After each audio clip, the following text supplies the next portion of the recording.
You know what I mean? I don't think she knows that Whitney was an applicant. I'm sharing that, Whitney, if you want to look at it. All right, everybody should be muted now. Hopefully everybody can still hear me. I should be the only one not muted. But thanks for joining today. Like I said, we will have time at the end for some questions, and I will unmute everybody at that time. This is Abby with PCA Iowa, and I just wanted to have a little learning session about subcontracts. And I know there's a lot of folks that have the council and the subcontractor where they're working with that kind of a situation. They've got a subcontract in place.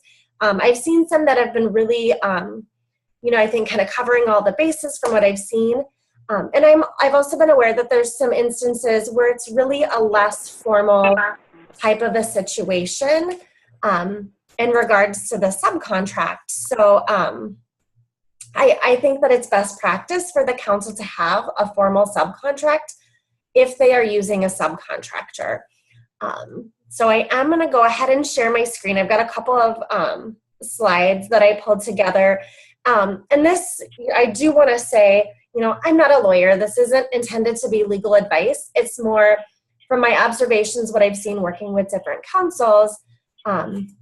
It's intended to be just helpful kind of best practices, things I've seen that have been worked well in some areas, or things that I think would help maybe to troubleshoot some problems that people have come up with, kind of, lessons learned type of a thing.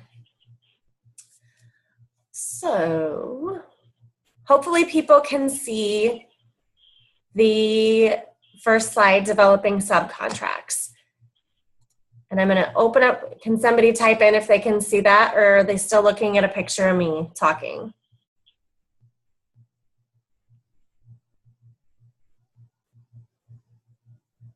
Awesome, thank you. So like I said, when there's turnover or changes, sorry, I forgot my door. I'm gonna let Rachel help me maybe monitor the chat box. When there's been turnover or changes at either the council level or with subcontractors, we've noticed that oftentimes tends to disrupt the flow of reports and services and billing. And, there's kind of that knowledge gap when somebody leaves and trying to get everybody up to speed. And we know you work with a lot of different funders and a lot of different types of programs. So we just think it's best practice to utilize a subcontract.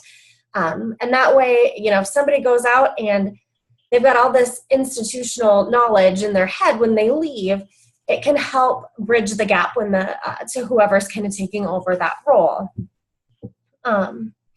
So information is really kind of from the perspective of trying to make things more clear between us, between DHS, and then help communicate between us and the parties at the local level, subcontractors, councils, and such. And we do encourage you, if you're looking at implementing a subcontract and you're not really sure what to put in there, or anything's unclear, we always would encourage you to kind of seek legal advice, because like I said, we're not legal counsel. Let me get my slides going. Okay, so does every ICAP contract require a subcontract? Having a contract with DHS and then utilizing a subcontractor, it kind of implies that there is a formal agreement between the person that has the contract with DHS or the council and the person doing the work, the subcontractor. So depending on the services and the people involved, this could be a relatively simple document. If you're not sure if the person completing the work is actually considered a subcontractor, there's this kind of a simple test for that. If the person is getting paid, they should either be considered a subcontractor or an employee of the council. Somebody could be volunteering and doing work for no fee. They'd be considered a volunteer. You wouldn't necessarily need to have a subcontract in place. You still could, certainly. But yeah, unless the person's an employee of the council, we would consider them a subcontractor. Councils having employees, they don't need that. There's definitely a different relationship between employees and subcontractors. And the DHS service contract with the councils outlines the agreement between the council and the state of Iowa. It really doesn't go into any agreement that involves that third party doing the work. It's really with the person holding the contract, which is the council. And we know that oftentimes the council is not the one doing the work. To the next one. And ultimately what we think is best practice is that subcontract clarifies expectations, and it should benefit both the council and the subcontractor. So, the subcontractor, when the initial bid proposal is submitted, they sign that subcontractor disclosure form, and they're agreeing at that point to say, yep, we're going to do the work that this proposal says we'll do, and for this amount of money. There's really nothing that ties them to that final executed contract, because we know, given the budget constraints and the amount of requests that we get, almost never is the council awarded the exact amount of money that they apply for. Typically, we have to make some really tough decisions, and there's a gap between the request and the award. And so we want to make sure that that's worked out between, DHS and the council in that contract, but then we want to make sure that subcontractor, there's some sort of agreement with the final executed version of that bid proposal. If somebody agreed to mow my lawn for $50 and they said, yep, I'll do that. And then I came back and said, well, no, I really want to pay $20. There's nothing to hold them accountable for doing it at that, reduced cost. And we want to make sure that anytime we issue a contract and execute a contract with a council, if there's a subcontractor involved, it's really important that they have all of those documents. So if there's a 3.1 or a 3.2 awarded budget or awarded project overview, that subcontractor and the council should both have a copy of those documents.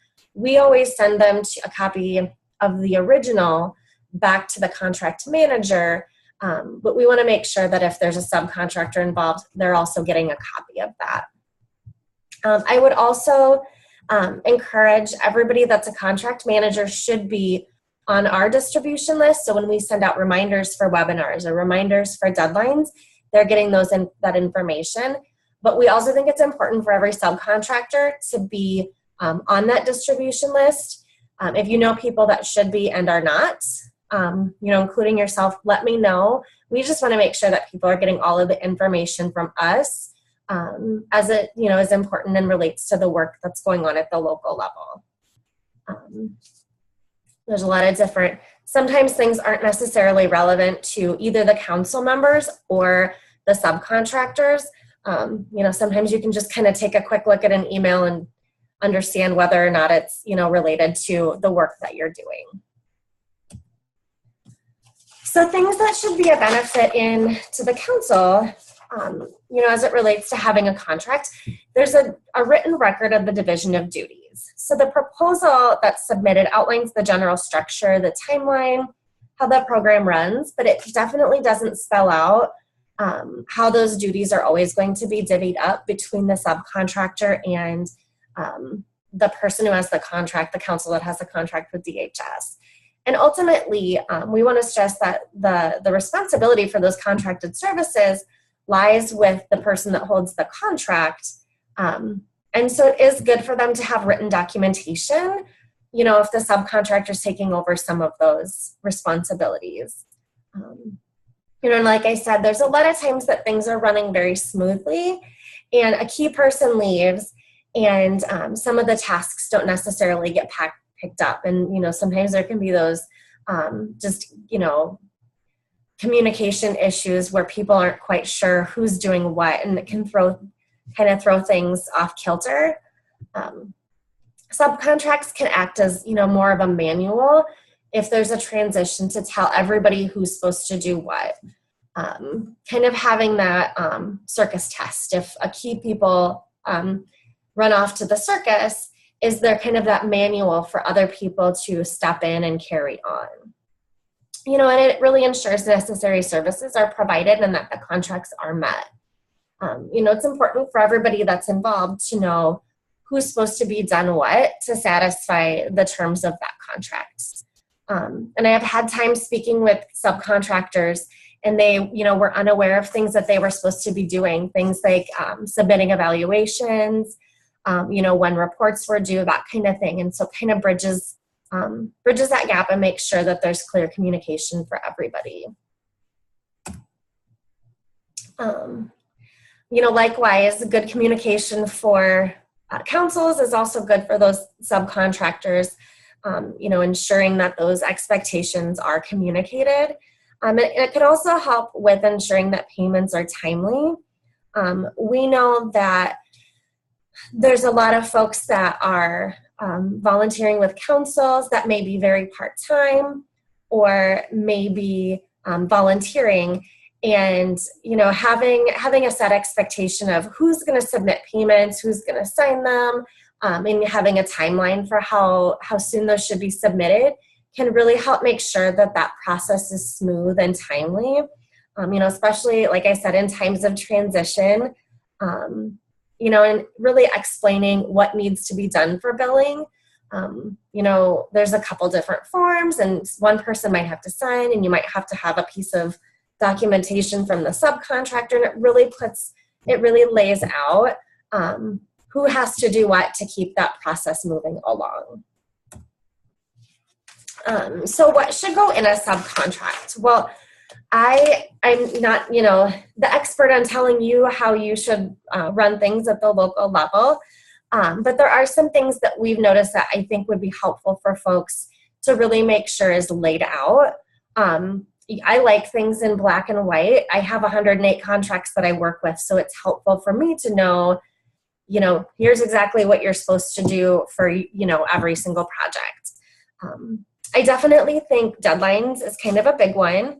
The council is responsible, and if something's not getting done, whatever that is, it's the council's credibility on the line. And so the council spelling out, hey, this is what, needs to happen is important.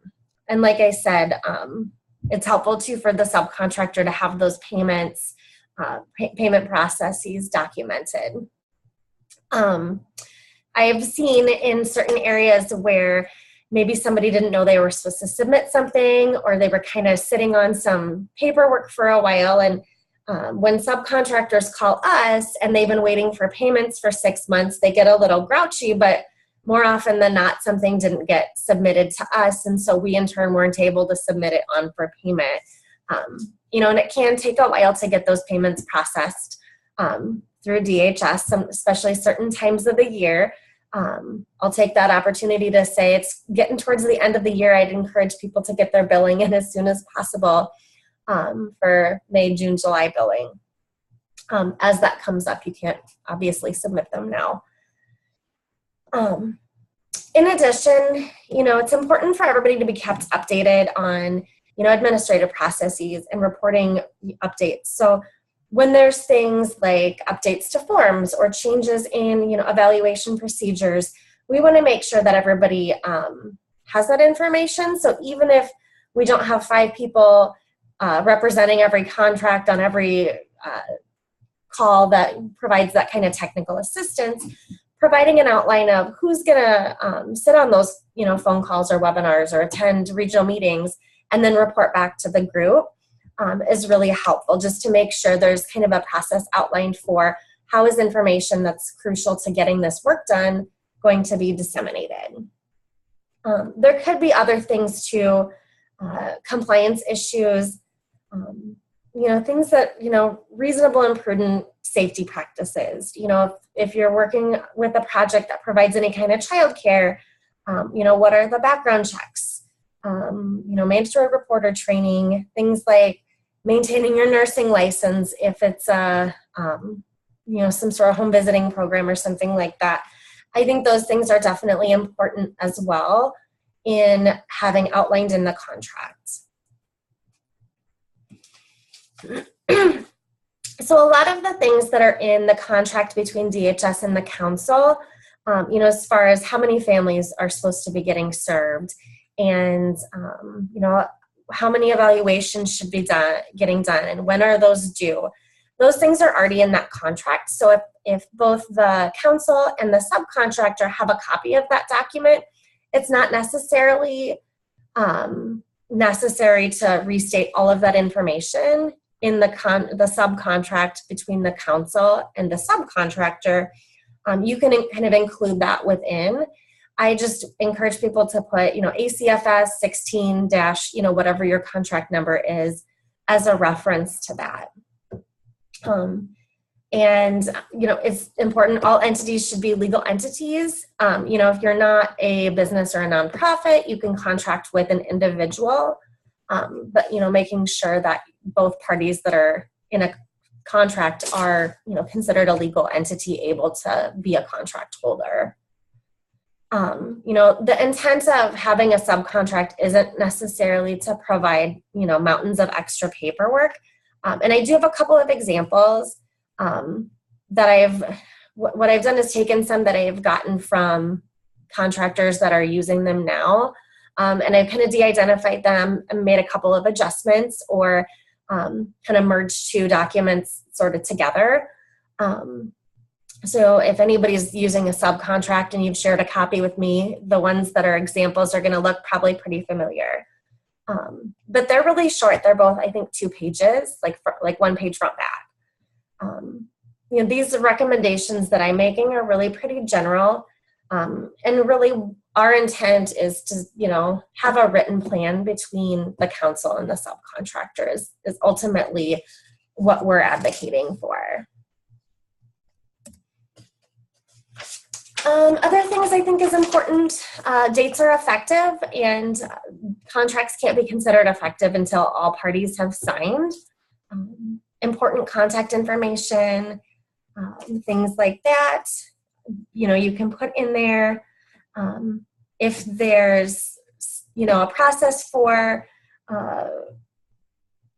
terminating the contract, or if there's, clauses about indemnification, if there's things that are about, I'm gonna go forward here, problem reporting, if there's a concern, who from the subcontracting agency should contact the council and who should they contact, those kinds of things.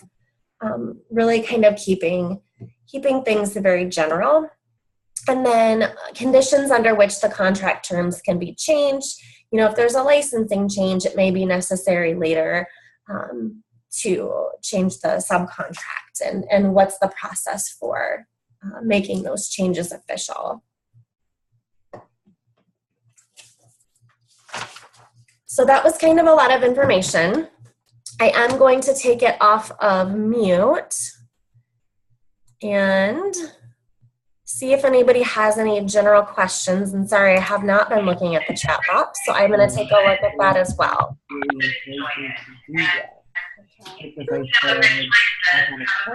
Okay, I don't see anything in the chat box, but folks are off of mute. And she didn't, they did, it was a sure. Well, and I told Connor, I said, if my kids love my grandma, a third of how much okay, somebody's off of mute, and they might not want to. My favorite person, and I always say that, And I know my kids love my grandma, Gigi. Older than that. I think she's the best human in the world. Okay. So I feel like I'm doing my part. Like I said, if you have not muted your phone and you're not intending to share with the whole group, it might be helpful to mute now. Right. Surgery. Here we go. Am I going to send out copies of the PowerPoint? She had Yes. so much, way too much, or until they knew she was done with childbearing years. I can't remember what it was. All right, I'm going to go ahead and mute folks because I've had that request, and I think we're getting a lot of background conversation that everybody's not necessarily intending. The list of what should be in the contract. I don't want to dictate necessarily a specific list of things you should have. I will send out these slides. We want people to really use this as kind of a guideline. Yep, I will post a sample subcontractor, I've got 2 of them, to the website. We do want to make sure, we encourage folks to be really having a conversation between the council and the subcontractor, you know, kind of reviewing all of those documents, just because, you know, one subcontract is not a one-size-fits-all deal, and, you know, it really should be tailored for the specific service and community. And, you know, every community really is kind of set up differently, and everybody does things differently. So make sure you're kind of reviewing it for what works for you. Great. I'm glad that this was helpful. I will get those posted. Rachel's going to be posting those to the website. I'm not quite sure. It might take her a couple days. We're also recording this webinar, and we will be posting that as well. And yes, if you have questions about subcontractors, we definitely can work with folks. You know, like I said, I'm not here to give legal advice, but we definitely think that it's in everybody's best interest to have kind of that written plan. And I've seen some good examples from folks at the local level for how they've put those into practice. Majority of councils subcontract with others. I would say yes. For the most part, most of our councils are working with subcontractors versus employees, but not everybody. So good questions. How often are the regional meetings? Also a good question. We have regional meetings scheduled for the first 2 weeks of September this year. Those are the locations are already picked. We are looking for places to hold meetings, and we'll be sending that out with our newsletter towards the end of this week. And we'll send out a notice to the ICAP distribution list as well for the regional meetings.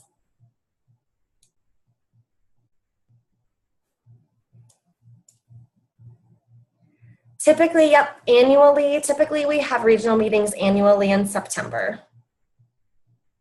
And yes, we definitely, Annette, I hear you. We know that folks have a lot of commitments with their full-time jobs, and ICAP is, you know, either a really small piece of your job or it's a volunteer gig. And so we appreciate all the time and effort people put into their projects, because we know you've got a lot of competing demands.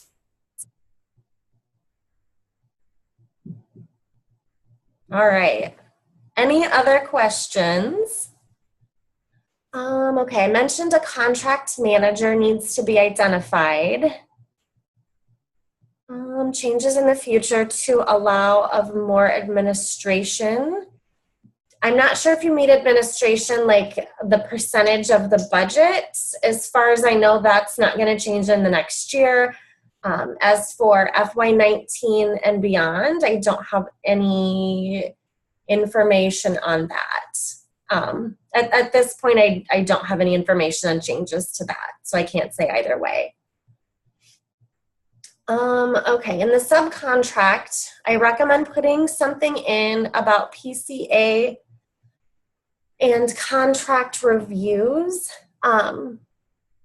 I encourage that if we're doing any sort of like contracting webinar, so at the beginning of the year, we typically will hold a training going over the contracts and what's in them and what the requirements are for billing and reporting and evaluation.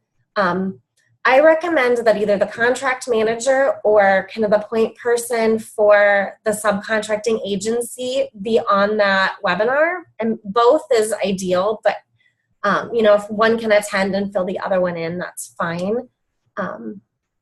We know that people don't always have time to get on those calls, and sometimes one person will attend, but we notice that not everybody's always getting the information. And so sometimes, you know, and if we don't know who's the subcontractor and they're not getting information directly from us, they're not always getting kind of that trickle down of, you know, what we expect. Okay. In the putting in something in about PCA and contract reviews. I can definitely unmute and we can maybe talk about it because I'm not quite sure. Like flirtatiously, horribly inappropriate section. But he The never PCA and the contract reviews. Annette, can you elaborate on that? Yeah, that's the only time Sometimes you guys come out and you're like to review. And I know you went to Crawford County and then. Everybody should be unmuted now. Okay. I've only met him like 3 times. And they want to sell me some of that Scentsy so bad. Oh, I know. All right. Yep. Remember Jen used to work for me? She sells it to me. Oh. I can't buy it from anybody else, and she tries out to get me mad. That's what I was saying. Well, Which and I is true. exactly, yeah. Yeah. And I felt that yesterday. I know it's definitely can be hard to hear when we get so many people on and people aren't. Before she had her people. I definitely can't hear you, Annette. I'm sorry. Okay. And so I had to check for it. She sells that. Paparazzi. Yeah. Okay, I'm gonna go ahead and mute everybody, and you and I can maybe chat later. But And I can send some notes out to the group of everybody that was on. And I can only unmute everybody or mute everybody. I think. Nope, I definitely, let's see. Oh, look at that, I can. Thanks. Okay, Annette, Okay, can you hear me? I can hear you, yay. Okay. I know you guys come out and do like a review with the council. Should that be something that's in the contract or subcontract that if you're coming out, everybody should be involved? Certain percent, just so they know? Like if we do a review, it should be in the subcontract that the subcontractor would have to participate. Yeah. That's probably not a terrible idea. Okay. I mean, I don't know, you could, yeah, I mean, if you think that that's maybe an issue, I've never had anybody say that they didn't want to participate, but I think that we encourage people to talk in their subcontract about who's going to keep the records and how they'll be kept and how they'll be accessed by the council if they need to be. Okay. So yeah, good question. Sorry. Nope, that's fine. Glad All you got me unmuted. All right. I'll mute you back up again. Thanks. Yep.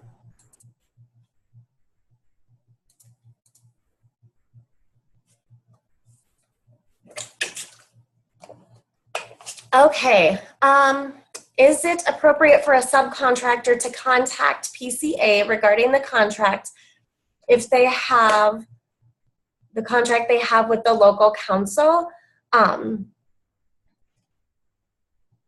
mean, I think if people have questions, they can certainly reach out, whether it's the council or the subcontractor. There may be things that I'm really not able to give an opinion on. If somebody has questions about, should we do this? Should we, is this okay? Is this not okay? But as it relates to ICAP contracts, we're here to really talk about how do we make sure the work gets done and what should people know about the contract. And so sometimes that's just us explaining what's in the full contract. It's a 30-page document plus the proposal plus any amendments. So there's a lot of information in there. And sometimes the question, if people have a question about the subcontract or anything, we can kind of explain or unpack some of that document and really get to information that's important for folks to need. And sometimes if there's a question about a subcontract, we can tie it directly back to, well, what does the contract say?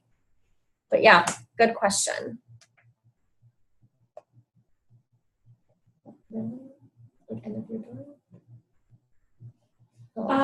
Rachel's here and I'm gonna let her chime in. I am just going to pop in real quick for that question because since I deal with the billing a lot, I often get questions from subcontractors about whether we've sent checks to them yet or not. And just they need to understand that we don't send checks to the subcontractors. Their contract in general is with the council, and so there's usually one entity that is paying them, and so they need to check with that entity before they would check with us. Does that make sense? Yep, and I will say, in regards to the billing, we can look at when we received it and when we sent it over to DHS, and then DHS, can take a couple of months to process those, but we can generally give people kind of a ballpark estimate on when the council will receive that payment based on when it was sent to DHS. So subcontractors can ask us that, but we don't always know when. We have to ask DHS when they cut it, like to give us dates of times when they make payments. So we can get that information, but sometimes it's easier just to check with the council to see if they've received a payment, if you've been waiting a long time. Does that help? Yep. Okay.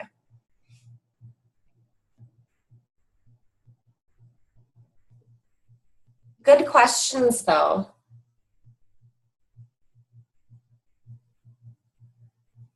Okay, if people have specific questions, I will do my best to answer them. I'm by no means a legal expert. We just encourage people to kind of have a written plan if you're using a subcontractor. These are kind of best practices. It's not a be-all, end-all for what needs to be in a contract. But if you do have questions after this, you can certainly give us a call or send us an email. And we will get this webinar posted to the website, and then we'll get those sample subcontracts up as well. Thank you, everybody, for joining. Have a wonderful day. Don't see any more questions, so I'm going to go ahead and log off. Thanks. Sounds good, Danny. All right. Okay. Right? Well, these are wonderful. So. Okay. Yeah, and they just want to help me catch it. Yep. Good. Oh, that's scary.